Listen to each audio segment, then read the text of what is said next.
Good morning students.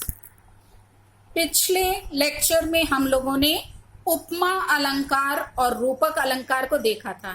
अब आपके course में है तीसरा उत्प्रेक्षा अलंकार।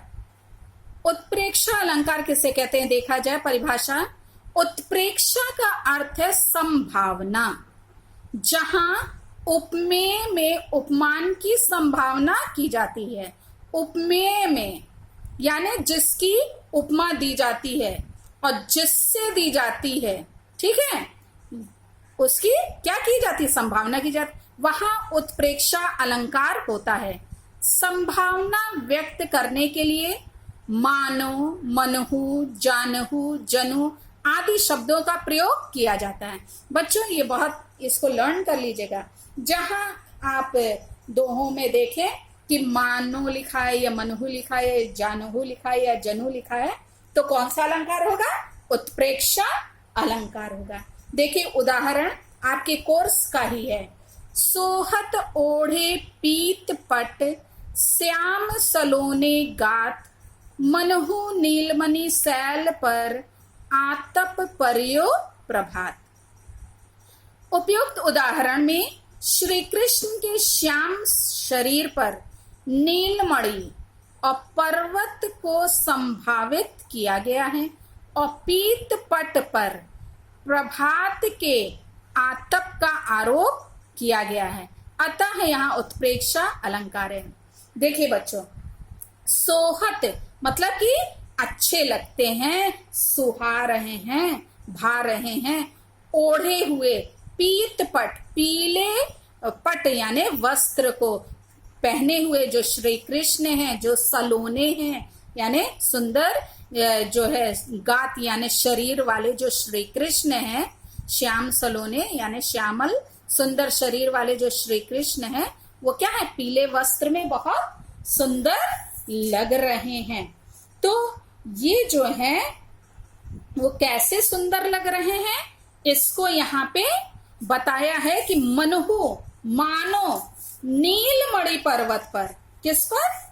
नीलमणि पर्वत पर जो है, जब सूर्य का प्रातः कालीन सूर्य का जब प्रकाश पड़ता है, पड़ रहा हो, तो जो नीलमणि पर्वत है उसको किसके समान बताया गया है? इनके शरीर के जो श्यामल सलोना शरीर है उसके समान यहाँ पे बताया गया है।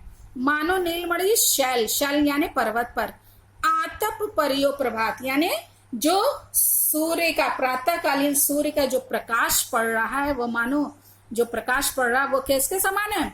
जैसे श्री कृष्ण भगवान का जो शरीर है, यहाँ पे श्री कृष्ण का श्याम शरीर नील मणि पर्वत तथा पीला वस्त्र जो है प्रातःकालीन सूर्य के प्रकाश के समान यहाँ पे क्या किया गया? कल्पित किया गया, कल्पना यहाँ किया गया। तो मनहु बच्चों शब्द आया ना, तो यहाँ पे क्या हो गया?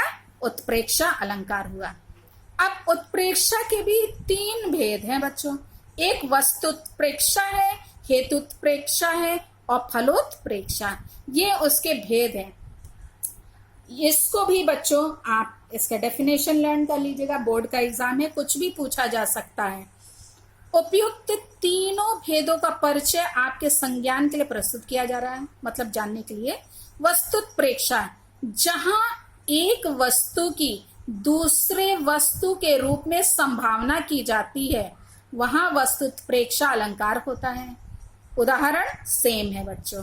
फिर है हेतुत्प्रेक्षा, जहां अहेतु में हेतु मानकर संभावना की जाती है, वहां हेतुत्प्रेक्षा अलंकार होता है। मानह विधितन अक्ष छवि, स्वच्छ राखिबो काज, दृगपग पोछनी को करे, भूषण पायन दाज। तो बच्चों यहाँ पे देखिए मानह दिया हुआ है। मानह को देख करके ही आप जान जाइए कि कौन सा है, ये उत्प्रेक्षा अलंकार है, और कौन सा है उसका भेद क्या है? हेतुत्प्रेक्षा है। यहाँ पे बच्चों स्पष्टीकरण जो है आपकी बुक में आगे दिया हुआ है, देखिए।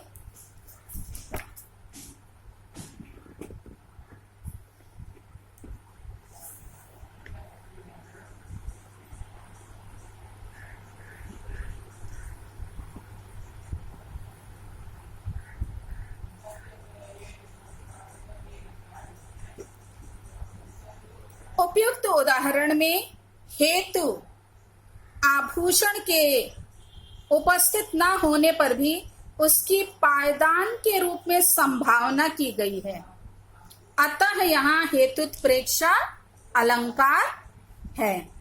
फिर है फलोत्प्रेक्षा, जहां अपफल में फल की संभावना की जाती है, वहां फलोत्प्रेक्षा अलंकार होता है।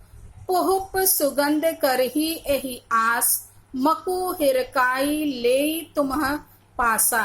स्पष्टीकरण देखिए बच्चों, पुष्प में स्वाभाविक रूप से सुगंध विद्यमान रहती है, परंतु यहाँ जायसी ने पुष्पों की सुगंध फैलने का फल बताया है। कवि का आशय है कि पुष्प इसलिए सुगंध बिखेरते हैं कि संभवतः पद्मावती क्या करे, उन्हें अपनी नासिका से यानी अपने नाक से उसको लगाए। क्यों? वो मतलब पुष्प तो खिलते हैं, उसमें सुगंध अपनी होती है, लेकिन वो सुगंध क्यों फैलती है? ताकि ये क्या करे, पद्मावती उसके सुगंध को सूंघे, उसको अपने नासिका से नाक से लगाए, उस सुगंध को ले। इसलिए उपयुक्त छंद में अपफल में फल की संभावना की गई है, अतः यहाँ फलोत्प्रेक्षा अलंकार है बच्चों। अब है आपकी पाठ्य पुस्तक से उदाहरण, आपकी बुक में ढेर सारे दिए हुए हैं। देखिए, अनुराग तड़ाग में भानु उदय, बिगसी मनो मंजुल कंज कली। बच्चों, ये तुलसीदास जी द्वारा रचित जो है पंक्ति है, वो वन पथ पर शीर्षक जो है आपके बुक में है, उसमें लास्ट जो है पैरा में लास्ट लाइन में आपको मिल जाएगा। तो इसका अर्थ है, देखिए, अनुराग तड़ाग में भानु उदय।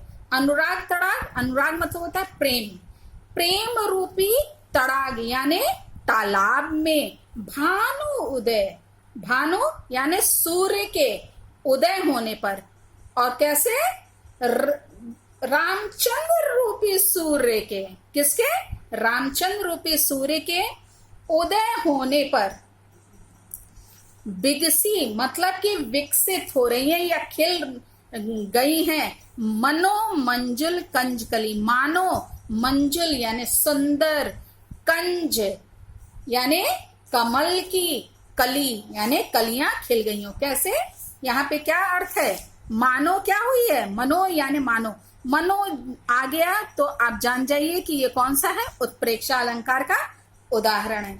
वेद बच्चों, इसमें उतना जानने की जरूरत इसमें है नहीं, आप बस उदाहरण जैसे दिया रहे तो आप बस पूछे कि कौन सा अलंकार है तो आप बता दीजिएगा कि उत्प्रेक्षा अलंकार है, उससे आपका काम चल जाएगा। फिर तो इसका अर्थ आप समझ लिए कि मानो प्रेम रूपी तालाब में रामचंद्र रूपी सूर्य के उदय होने पर क्या है, कोमल और सुंदर जो कमल की कलियां हैं वो क्या है, खिल गई हैं। ये वाला तो बच्चों बिहारी जी की भक्ति जो शीर्षक के अंतर्गत ये वाला पद आपको मिल जाएगा, बुक में ही है, जिसको अभी हमने आपको समझा दिया है। नेक्स्ट है, मैं नहीं हूं और कुछ, बस एक हरा पेड़ हूं, हरी पत्तियों की दीप्त रचना।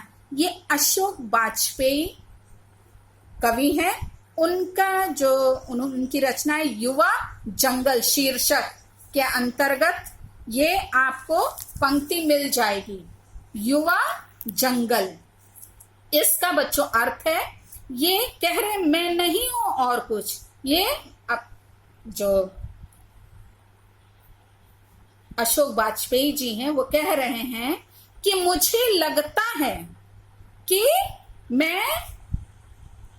मेरा जो है कोई अस्तित्व नहीं है, मेरा क्या है, कोई अस्तित्व नहीं है, बस एक हरा पेड़ हूं, मैं भी इस जंगल का क्या हूं, एक केवल हरा पेड़ हूं, हरी पत्तियों की दीप्त रचना। वो कह रहे हैं हरी भरी पत्तियों से युक्त, सबको प्रसन्नता देने वाला पेड़।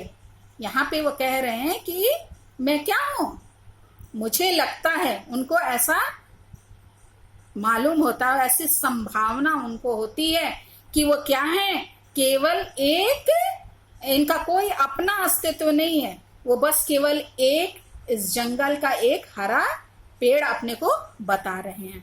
तो ये उत्प्रेक्षा अलंकार का उदाहरण हुआ। फिर नेक्स्ट है, चढ़ चेतक पर घूम घूम करता सेना रखवाली था, ले महामृत्यु को साथ साथ मानो प्रत्यक्ष कपाली था। ये बच्चों श्री राम नारायण पांडे जी की रचना जो है, हल्दी घाटी शीर्षक जो है, उसके अंतर्गत ये आपको पद मिल जाएगा। इसमें बच्चों राणा प्रताप जो हैं वो कह रहे हैं कि राणा प्रताप जो है चेतक पर, उनका घोड़ा है ना, घोड़े का नाम चेतक है, तो चेतक पर चढ़कर सेना की वो क्या कर रहे हैं, रखवाली भी करते हैं और अपनी सेना का वो नेतृत्व भी कर रहे थे। ले महामृत्यु को साथ साथ, वो उन्हें मृत्यु का क्या है, तनिक भी भय नहीं था, वे मृत्यु को अपने साथ साथ लेकर चल रहे थे। मानो प्रत्यक्ष कपाली था, मानो उनको ऐसा मालूम पड़ रहा था जैसे वो क्या है, प्रत्यक्ष यानी साक्षात कपाली हो गए हों या भैरव हो गए हों। बच्चों यहाँ पे मानो शब्द आया, इससे क्लियर हो गया कि ये कौन सा अलंकार है, उत्प्रेक्षा अलंकार का उदाहरण है। नेक्स्ट देखिए, वह हाथी दल पर टूट पड़ा, मानो पवी उस पर टूट पड़ा, कट गई वेग से भू ऐसा, शोणित का नाला फूटा पड़ा। ये भी बच्चों श्री श्याम नारायण पांडे जी की ही रचना हल्दी घाटी से ही लिया गया है। इसमें बच्चों जो राणा प्रताप हैं ने हाथियों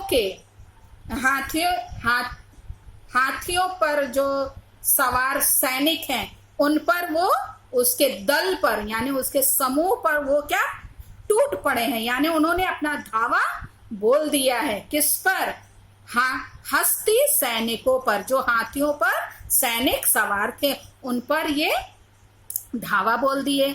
मानो पवी उन पर टूट पड़ा, हाँ मानो उन पर क्या है, वो धावा बोल दिए, मानो उन्होंने क्या कर दिया, उस पर धावा ही बोल दिया, उन पर बुरी तरीके से वो उन पर टूट पड़े, उस आक्रमण किए। कट गई वेग से भू ऐसा, हाँ यहाँ ये कह रहे हैं कि हाथियों के शरीर से इतना अधिक खून बह रहा था कि ऐसा लग रहा था शोणित का नाला फूट पड़ा। शोणित यानी लाल खून का नाला जैसे क्या हो, बह रहा हो, ऐसा लग रहा था। मतलब कि उन्होंने हाथियों के शरीर को इतना